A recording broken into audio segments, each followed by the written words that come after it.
खुद पर हुए ईरान के हमले के बाद पाकिस्तान बौखला गया है। बौखलाए पाकिस्तान ने भी ईरान पर बमबारी कर दी।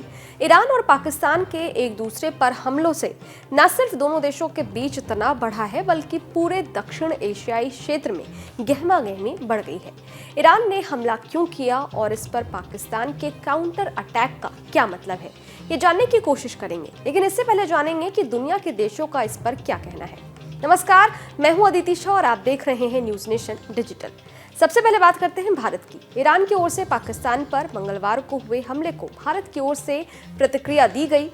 भारत के विदेश मंत्रालय ने कहा कि ये ईरान और पाकिस्तान के बीच का आपसी मसला है। जहां तक भारत की बात है, हम आतंकवाद को लेकर जीरो टॉलरेंस की नीति रखते हैं। हमारा मानना है कि कोई देश अपनी आत्मरक्षा के लिए ऐसे कदम उठा सकता है। वहीं पाकिस्तान के करीबी चीन ने भी दोनों देशों के बीच तनाव को लेकर प्रतिक्रिया दी है। चीन ने कहा है कि दोनों देशों को संयम बरतना चाहिए। ईरान और पाकिस्तान के इस विवाद पर अमेरिका ने निंदा की है। अमेरिकी विदेश मंत्रालय ने कहा है कि हम इन हमलों की निंदा करते हैं। हमने देखा कि ईरान ने पिछले कुछ दिनों में अपने 3 पड़ोसियों की संप्रभु सीमाओं का उल्लंघन किया है। एक तरफ ईरान इस इलाके में आतंकवाद का पनाह देने वाला देश है और दूसरी तरफ वो दावा करता है कि उसने इन देशों पर कार्रवाई आतंकवाद से लड़ने के लिए की है। हमें उम्मीद है कि ये एक ऐसा मुद्दा है जिसे शांतिपूर्वक हल किया जा सकता है। मालूम हो कि 16 जनवरी की रात ईरान की ओर से पाकिस्तान पर मिसाइलों और ड्रोन से हमला किया गया। यह हमला बलूचिस्तान के एक इलाके में हुआ। ईरान ने कहा कि उसने आतंकी ठिकानों पर हमला किया है। इसलिए किया क्योंकि ये आतंकी उनके देश में आतंक मचा रहे थे, उनके लोगों की जान ले रहे थे। लेकिन पाकिस्तान खुद पर हुए इन हमलों से बौखला उठा। उसने कहा कि इन हमलों में 2 बच्चे की मौत हो गई और 3 बच्चियां घायल हो गई हैं। पाकिस्तान ने भी ईरान पर हमला करने का फैसला कर लिया। 18 जनवरी को ईरान के कई इलाकों पर बम बरसा दिए। काउंटर अटैक के बाद इन दोनों देशों के बीच तनाव चरम पर है। ईरान पर हमलों के बाद पाकिस्तानी सेना का बयान सामने आया है। पाक सेना ने कहा है कि उसने बलूचिस्तान लिबरेशन आर्मी और बलूचिस्तान लिबरेशन फ्रंट के ठिकानों पर कार्रवाई की है। इस ऑपरेशन का नाम मार्ग बार सरमचार कोड रखा गया है। यह ऑपरेशन खुफिया जानकारी के आधार पर किया गया। इस अभियान में पाकिस्तान की सेना ने किलर ड्रोन, रॉकेट, विस्फोटकों और अन्य हथियारों का इस्तेमाल किया। पाकिस्तान की ओर से ये दावा किया गया है कि उसने ईरान में पनाह लिए आतंकियों को निशाना बनाया है।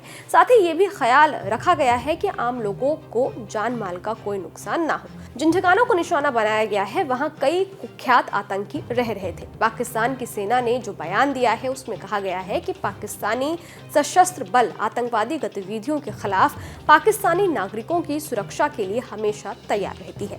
हमारा मकसद ये सुनिश्चित करना है कि पाकिस्तान की संप्रभुता और क्षेत्रीय अखंडता का सम्मान किया जाए और किसी भी दुस्साहस के खिलाफ सुरक्षा की जाए। इस पूरे मामले में बलूचिस्तान के चरमपंथी संगठन बलूचिस्तान लिबरेशन आर्मी की प्रतिक्रिया भी सामने आई। बीबीसी की एक रिपोर्ट के मुताबिक बीएलए प्रवक्ता आजाद बलोच ने कहा है कि ईरान के कब्जे वाले इलाके में बीएलए नहीं है। वहां पाकिस्तान ने आम नागरिकों पर हमला किया है। बीएलए पाकिस्तान के किए दावों को खारिज करती है। पाकिस्तान ने मासूम बलूचों को शहीद किया है। बीएलए स्पष्ट करना चाहता है कि पाकिस्तान और ईरान दोनों ने ही बलूच जमीन पर कब्जा किया है। बीएलए इनमें से किसी एक से मदद लेकर दूसरे से नहीं लड़ेगा। ईरान की सरकारी मीडिया इरना के मुताबिक पाकिस्तान ने जो हमला किया है उसमें 9 लोगों की मौत हुई है, लेकिन ये लोग ईरान के नागरिक नहीं थे। ईरान के गृह मंत्री अहमद वाहिदी की ओर से बताया गया है कि पाकिस्तानी हमले में 3 महिलाएं, 4 बच्चे और 2 पुरुष इन हमलों में मारे गए हैं। ईरान की सीमा से करीब 3 से 4 किलोमीटर दूर ये हमले हुए हैं। पाकिस्तान ने ईरान के सिस्तान और बलूचिस्तान में आतंकियों को निशाना बनाने का दावा किया है। पाकिस्तानी विदेश मंत्रालय ने कहा है कि जिन लोगों पर हमला किया गया है वो पाकिस्तान में खून खराबा करने वाले आतंकी थे। इन आतंकियों ने ईरान की उन जगहों पर पनाह ली हुई थी जहां किसी का नियंत्रण नहीं है। पाकिस्तान ने दावा किया है कि उसके हमलों में कई आतंकी मारे गए हैं। खैर, दुनिया रूस, यूक्रेन और इजराइल हमास के युद्ध के परिणाम को झेल रही है। अगर ईरान पाकिस्तान के बीच जंग शुरू होती है तो नतीजा बहुत ही बुरा हो सकता है। आपको क्या लगता है? कमेंट बॉक्स में जरूर बताइएगा। देखते रहिए न्यूज नेशन डिजिटल। शुक्रिया।